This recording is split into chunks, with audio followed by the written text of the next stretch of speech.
A trio of veterans were bragging and joking about the heroic exploits of their ancestors one afternoon, and considering that I do the family genealogy, I can understand this. I go back pretty far. They were down at the VFW, and one of them said, "My great-grandfather, at the age of 13, was a drummer boy at Shiloh. Mine," boasted another, "was with Custer at the Battle of Little Bighorn." Finally, the third one said, "Well, actually, I'm the only soldier in my family, but if my great-grandfather was living today, he'd be the most famous person in the world." "Really?" they said. "What did he do?" "Nothing much," he replied, "but he'd be 165 years old."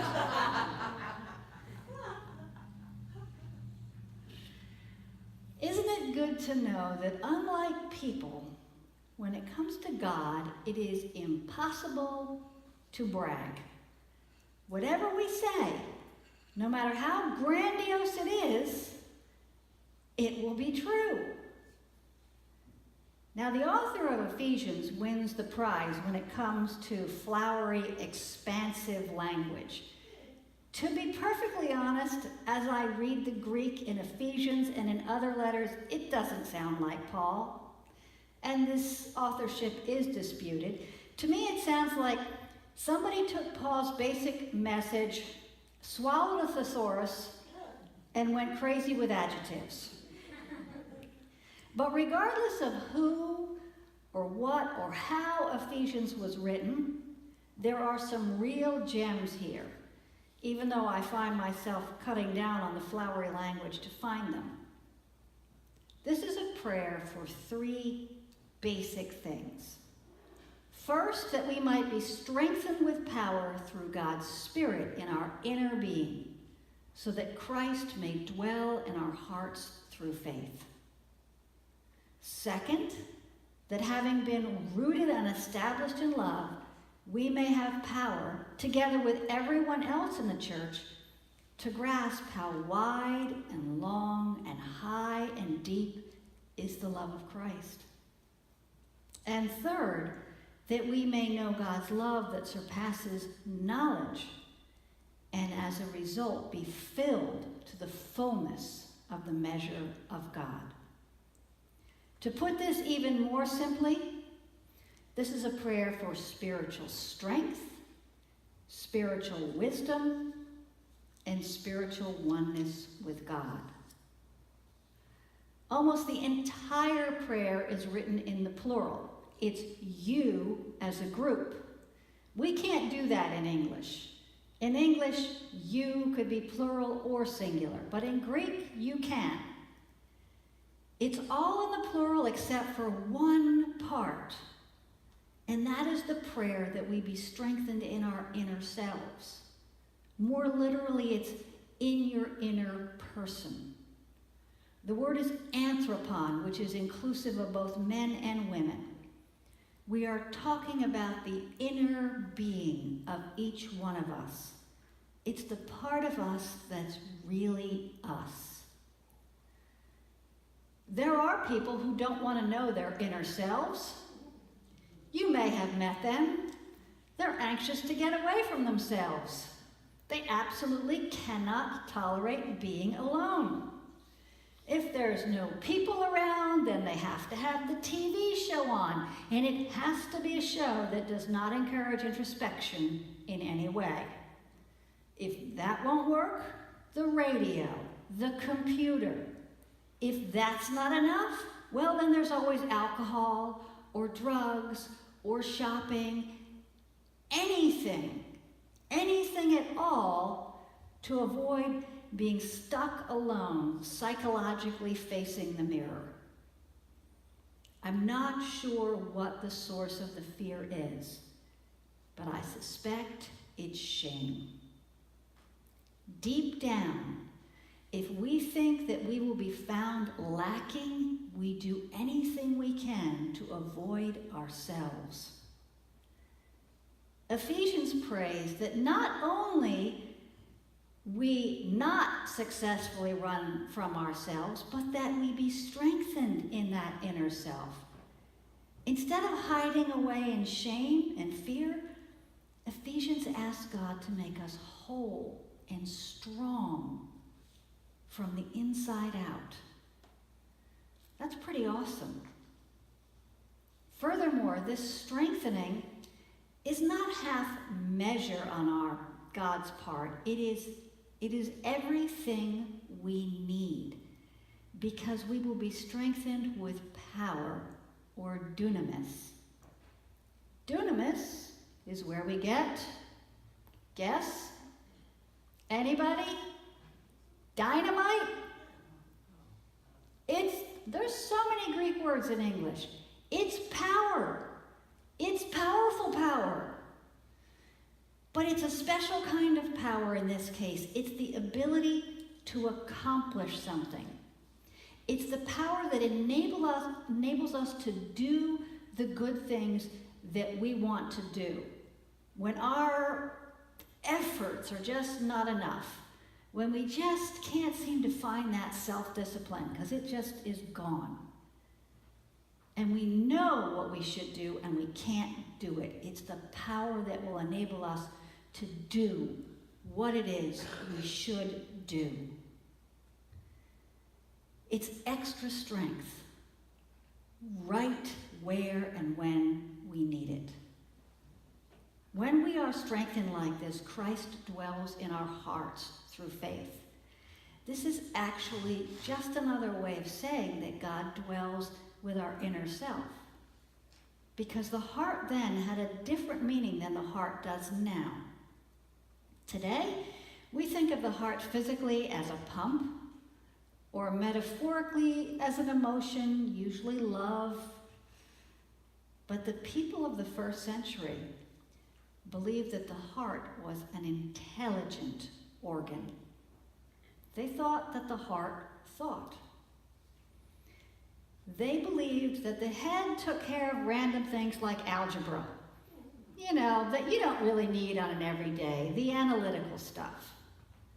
But the heart is where the character, the will, the emotions, the true person was, and physically dwelt.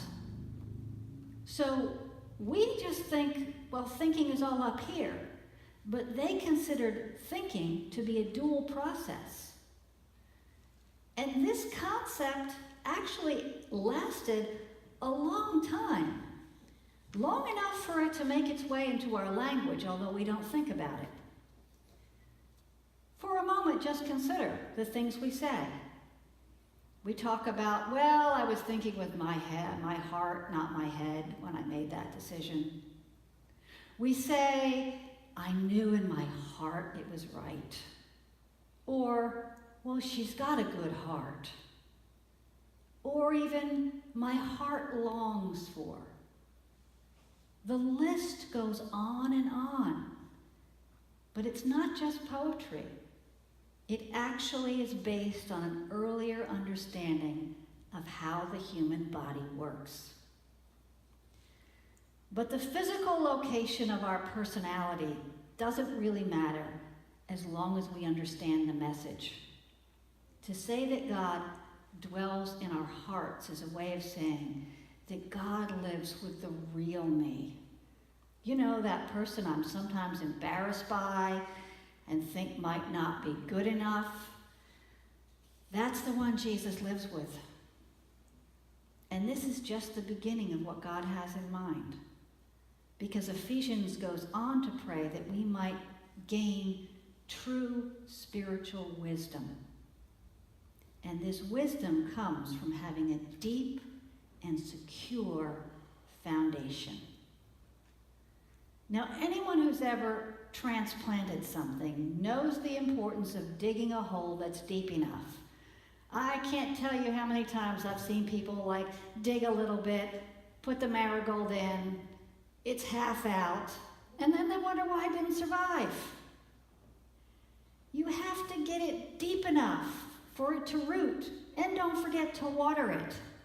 And don't plant it in shade. It needs everything in order to grow. Well, we are being given the gift of being deeply rooted and established in our faith through Christ, through the Spirit. And when we allow ourselves to be deeply rooted and established, it's then we can begin to grasp how incredible the depth of God's love for us is, and for the world.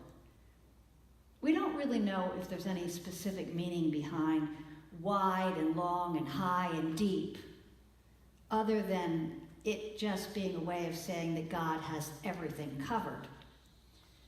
To grasp the vastness of God and God's love is impossible for the human mind, but we can try. In daily life, we tend to make God small. In the ancient world, there was God really in the form of a warrior. Now we have God in the form of a CEO. Either way, God has limited concerns and limited power. But think instead of this. Think of the universe. The Hubble telescope has now found 10 times as many galaxies than previously thought. We thought it was only 200 billion. Now we have to multiply the only 200 billion by 10.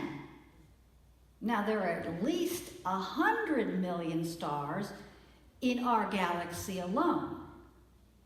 And the Milky Way is not the largest galaxy. Do you feel insignificant yet? Then there are vast areas of the universe where new stars are being born and old ones are dying. There are things like black holes that we can't even begin to understand. God created all of this, and we are connected to this being. The third part of the prayer is that we grow in spiritual oneness with this incredible, awesome God. This truly takes us over the edge. Christ's love, which surpasses knowledge and the fullness of God. The word for fullness that Ephesians uses doesn't mean much to us, but to the Christian competition, the Gnostics, it certainly would. It's pleroma, and I'm betting Charlie's the only one who's ever heard that term before, because he's probably the only one who's actually had the patience to read Gnostic literature. I do not advise it unless you really want, if you're having trouble sleeping at night, okay? Because it's very crazy stuff. The closest thing we have today is Scientology. Don't go there either. But while the author of Ephesians deliberately uses the word pleroma, he also deliberately does so in a different way. The Gnostics thought that the physical world was evil and that true spiritual knowledge or gnosis could only be gained by transcending all of our physical needs and desires, becoming a super ascetic, and finally leaving the body behind completely. Ephesians, however, says that the infinite, transcendent Spirit of God will fill our physical bodies. Gnostics would have run away screaming at the thought. This inspired prayer shows us what God wants for us, and it is far vaster and more incredible than we can ever think or imagine. The God that we have created is just too small. The true God is vast.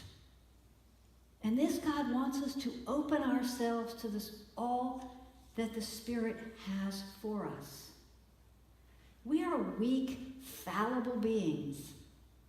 Yet this God of the universe, has actually taken on our tiny limited human flesh and become incarnate to redeem us and bring us home.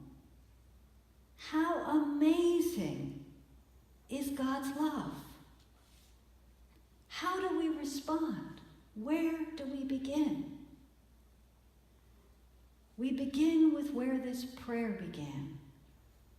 We invite Christ into that inner place where we let nobody else. We open our hearts. Despite our shame that is secret and our fears that we tell no one about, we open the door and we let God see the real us, who we are. God knows anyway. But with trust we say, come. We open ourselves up.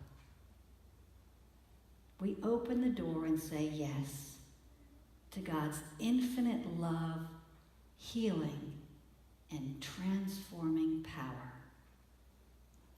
Amen.